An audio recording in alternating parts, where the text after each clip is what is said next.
I'm clock number 28091. I'm a sheet metal worker from de Havilland Aircraft, and I would be fooling if I said I expected this.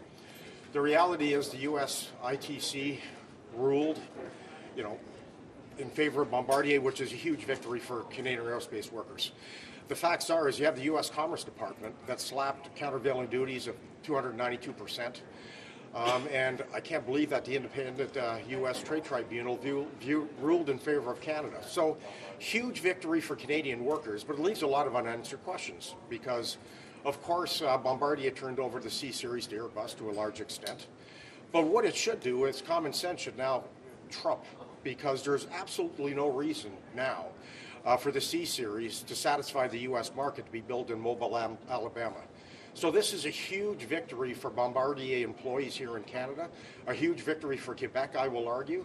And frankly, the decision was based on common sense, because I don't know how anybody can argue that this somehow hurt Boeing, when the reality is Boeing didn't even have a plane in this segment. But it shows how ridiculous the U.S. State Department can rule when it comes to taking care of U.S. interests. So today is a huge victory for one of Canada's most important industries. And as a Bombardier employee, I am absolutely thrilled and dumbfounded that this decision actually came down. But should the Americans... No. The majority of... There's no question. I've got Bombardier employees here in Quebec. I come from Bombardier, the de Havilland Aircraft plant in Downsview. But the key thing is with this decision is that Boeing is not going to have to invest billions of dollars on another assembly line in Mobile, Alabama. I mean, the assembly line is right here. So the biggest concern and the bigger concern was the negative impact that this decision had on Bombardier as an employer, on their overall business plan. So this is a huge victory for, frankly, their employees in Canada, because it really is about the stabilization of the company.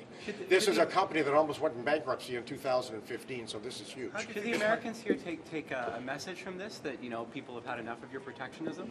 Well, the interesting piece of this is the United States ITC group. So even their own independent tribunals viewed the position taken by Trump's government as foolish. So this decision was going to have a negative impact, if you can imagine, on U.S. workers, because of the amount of jobs that were created in the United States for the C-Series. Almost 50% of all the jobs created with the C-Series are in the United States. So people sat back, took an objective look at the overall argument that Boeing was making, and realized that the Boeing argument was foolish, because there's no common sense argument that says they were in any way harmed by this. They don't even make a plane in this segment. So this is really about Trump bullying tactics, pushing Canada around. Same thing that's going on in the softwood lumber dispute. Same thing that's going on at this hotel right now with NAFTA. So it's good to see that even within the U.S. internal systems, that they're viewing the Trump administration and his tactics as foolish. What is this going to do to NAFTA talks? Yeah. What is this going to do for the talks? Well, I'm not too sure what it'll do. It should put the U.S. slightly back on its heels, but I don't think so. I mean, ultimately, the United States has taken a position that is completely ridiculous on so many fronts. 50% U.S. content on auto, the elimination of Chapter 19. There's so many poison pills on the table that, frankly, things aren't going anywhere. And they haven't been going anywhere for quite a while. But I would suggest that this is a slap across the face of the Trump administration internally, for those that say that his policies are hurting Americans as much as they're hurting anybody else. What do you say to people who... some of you talked to today, is that they're not really going all that badly. I mean, incremental movement forward, but there is movement. Look, they're finding some middle ground on the whole concept of rules of origin as it relates to auto.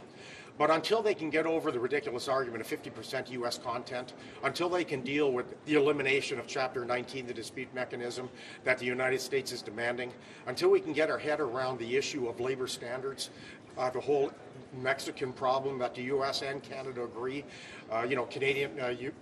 Mexican auto workers making $2 to $4 an hour, 65 cents an hour minimum wage in Mexico, 50% of the population of Mexico living in poverty, the migration of good-paying manufacturing jobs from Canada, the United States, and Mexico. Those are the real issues that are before us today. And even though people are spending a lot of time dealing with the low-hanging fruit, the big contentious issues that are holding this deal up haven't been dealt with in any sort of a meaningful way. So we will leave Montreal no further ahead than when we arrived.